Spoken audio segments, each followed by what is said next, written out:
नमस्कार बच्चों, मैं हूं जितेंद्र शर्मा। आज मैं आपके सामने लेकर के उपस्थित हुआ हूं कक्षा 10 की संस्कृत की पुस्तक जिसका नाम है दूरबा, उसके 6वें पाठ को जिसका नाम है यशः शरीरम। बच्चों, आज हम कक्षा 10 के दूरबा संस्कृत की पुस्तक के 6ठे पाठ जिसका नाम है यशः शरीरम, इसको पढ़ने जा रहे हैं। आपने अगर इस चैनल को अभी तक सब्सक्राइब नहीं किया है तो इसे प्लीज़ सब्सक्राइब कर लीजिए, लाइक कीजिए, शेयर कीजिए और अपने दोस्तों तक अवश्य पहुँचाइए। तो बच्चों, हम शुरू करने जा रहे हैं यशः शरीरम। देखिए, यशः शरीरम जो सब्जेक्ट है उसका तात्पर्य यह है कि कोई व्यक्ति अपने यश रूपी शरीर से किस प्रकार से जीवित रह सकता है। वह भौतिक शरीर से तो जीवित तब तक रह सकता है जब तक उसके शरीर में प्राण होते हैं, लेकिन वह यश रूपी शरीर से तब तक जीवित रह सकता है जब तक युग युगांतर तक, जब तक सत्ता चलती रहती है। ईश्वर की प्रत्येक प्राणी के शरीर में जब तक प्राण होते हैं तब तक वह यश रूपी प्राण, उसका यश रूपी शरीर उसका जीवित रहता है। तो आज इस कथा में, इस कहानी में आपको बताया गया है कि कोई व्यक्ति यश रूपी शरीर से किस प्रकार से जीवित रह सकता है। संसारे वह जनाः जन्म गृह्णन्ति किंतु तेषु अल्प जनाः एव संसारे ख्यातिम प्राप्य यशो लभन्ते। संसार में बहुत सारे ऐसे लोग हैं जो जन्म लेते हैं और मर जाते हैं, जन्म लेते हैं और मर जाते हैं, यानी अनेक प्रकार के लोग ऐसे ही होते हैं जो सिर्फ जन्म लेते हैं और मर जाते हैं। तेषु अल्प जनाः, उनमें से बहुत कम अर्थात 100 में से मात्र 2 लोग ऐसे होते हैं जो संसार में ख्याति प्राप्त करते हैं, यश को प्राप्त करते हैं।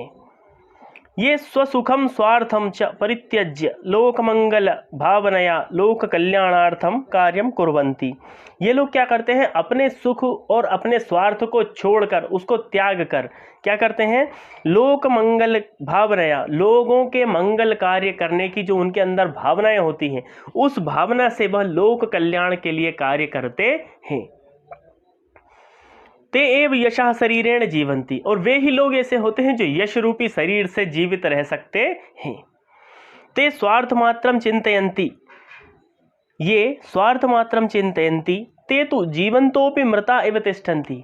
और ऐसे वह लोग जो सिर्फ और सिर्फ अपने स्वार्थ के विषय में सोचते हैं, केवल अपने ही अपने भले के विषय में सोचते हैं, वे जीवंतोपि मृता एव भवन्ति, अर्थात जीते हुए भी, जीवित रहते हुए भी मरे हुए के समान होते हैं।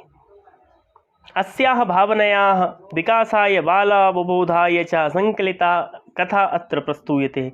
और यश रूपी शरीर, ख्याति इत्यादि के प्राप्ति से जो हमें फायदा होता है, जीवन भर में हमें जो यश प्राप्त होता है, उसी भावना को देखते हुए और बालकों के अवबोधन के लिए, ज्ञान के लिए इस पाठ की यहाँ पर संकलित इस कथा को किया गया है।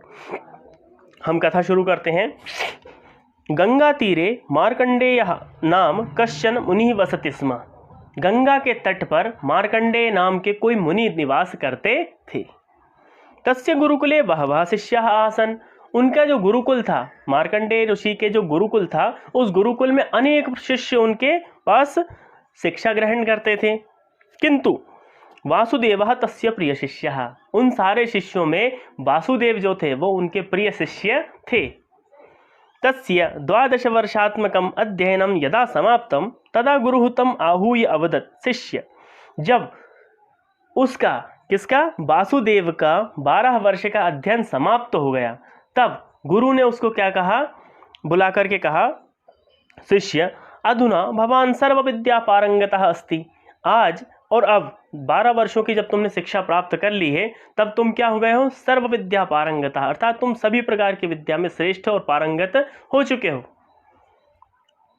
अतः इतः परम स्वग्रामम गंतुम अर्हति भवान, इसलिए अब तुम यहाँ से अपने घर को जा सकते हो, क्योंकि तुम्हारा 12 वर्ष का अध्ययन समाप्त हो चुका है, इसलिए अब तुम अपने घर को जा सकते हो।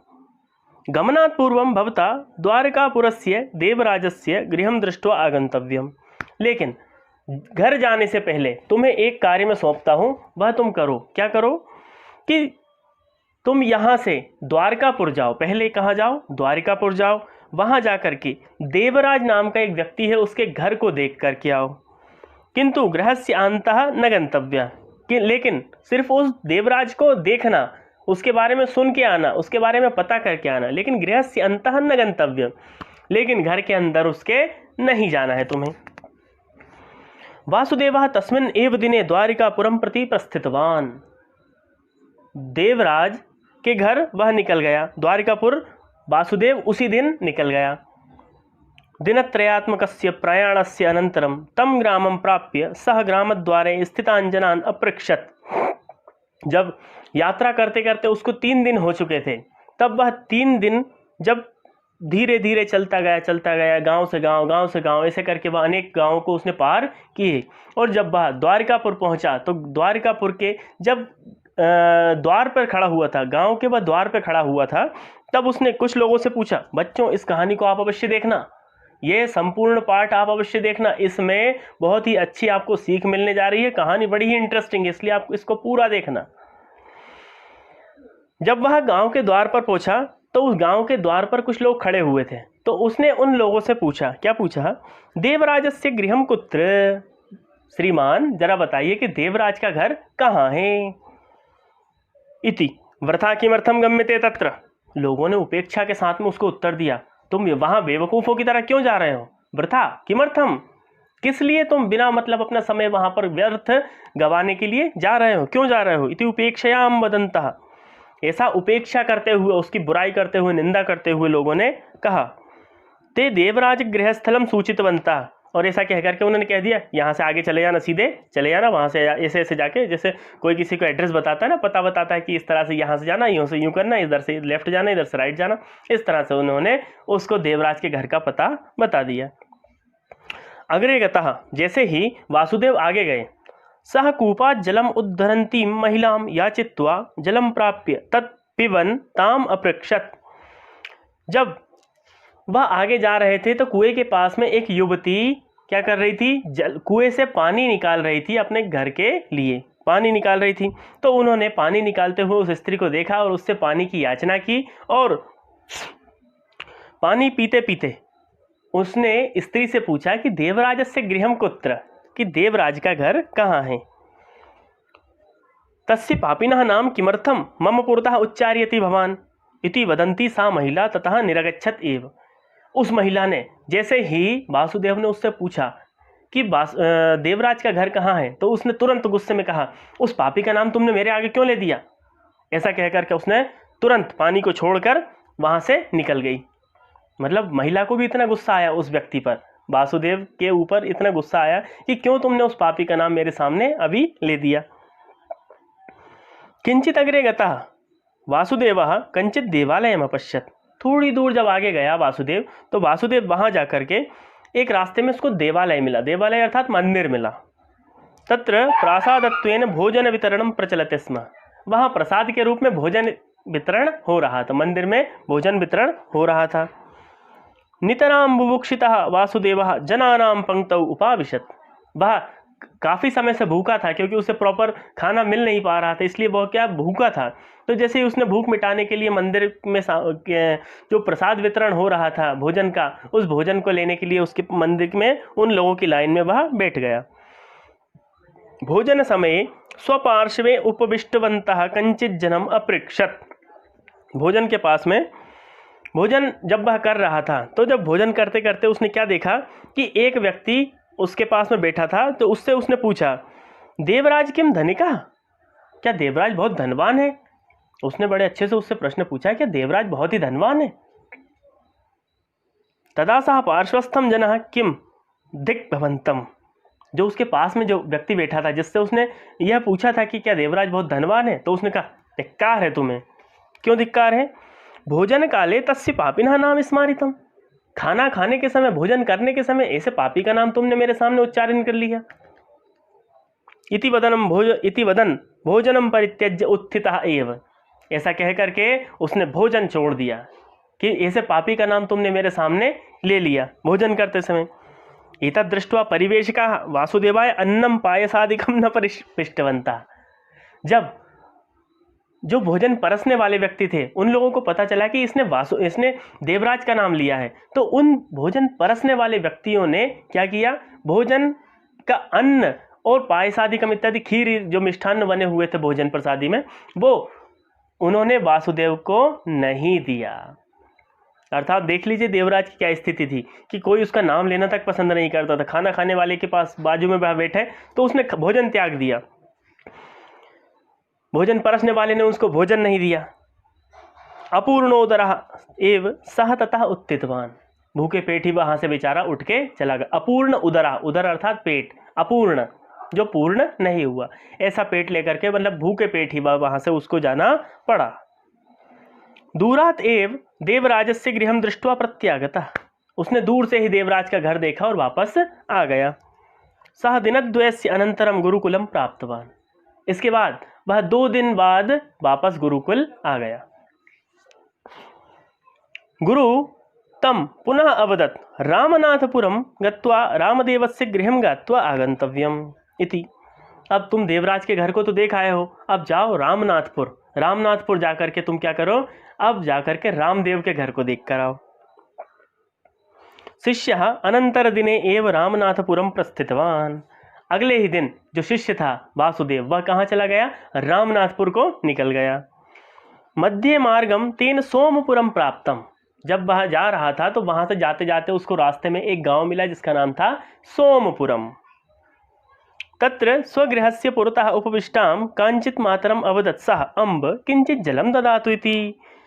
सोमपुर में एक अम्मा का मकान था, एक बुजुर्ग महिला थी, उनका मकान था। उस बुजुर्ग महिला के मकान के अंदर जाकर के उसने कहा कि अम्ब माता मुझे किंचित जलम देयम, मुझे आप कुछ जल दे दीजिए जिससे मैं अपनी प्यास मिटा सकूं।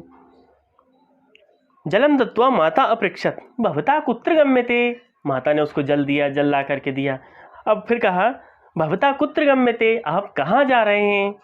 इति रामदेवस्य गृहं प्रति इति अवदत वासुदेवः, तब वासुदेव ने उत्तर दिया कि मैं रामनाथपुर जा रहा हूँ। किसके घर, रामदेव के घर, मैं रामदेव के घर रामनाथपुर जा रहा हूँ। अहो प्रातः स्मरणीय सह, अरे क्या बात कर दी, अम्मा बड़ी खुश हो गई उसके नाम से। जैसे उसने रामनाथपुर में रामदेव के मकान, रामदेव का नाम लिया तो रामदेव का नाम लेते ही अम्मा बड़ी खुश हो गई। अहो तुमने सुबह सुबह किस महान व्यक्ति का नाम लिया। इति उक्त्वा सा माता वासुदेवं सस्नेहम अतः अंतः नीत्वा भोजनादिकं दत्वा सत्कृतवती। इस प्रकार से उस अम्मा ने रामदेव के नाम को लेकर के बड़ी प्रसन्न हुई और रामदेव के घर तुम जा रहे हो ऐसा उनको सोच करके उसको वो अंदर लेकर के मकान के अंदर लेके गई, घर के अंदर, और घर के अंदर लेकर गई और उनको भोजन इत्यादि से संतुष्ट करके उनको सत्कार बड़े अच्छे से उनका किया।